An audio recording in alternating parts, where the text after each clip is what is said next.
See how small and delicate the flower is? Yeah. Okay, and that's why the bees don't like Manuka. It's a very difficult flower for them to harvest nectar from. Okay, that's what it's like. They don't consume it as much food to keep the place. See how the bees are starting to draw that out?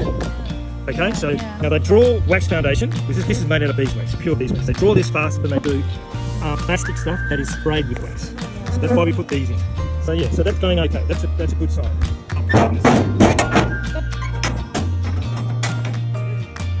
Yeah, feel the air in here. Oh, so warm. That's because it's 22 degrees. It's only here relative to the outside. It gets sometimes gets to 28 to 30 degrees on the island. And that's when it feels like that. We had our older extractor, which is here in our supercontainer. We've got to take it out.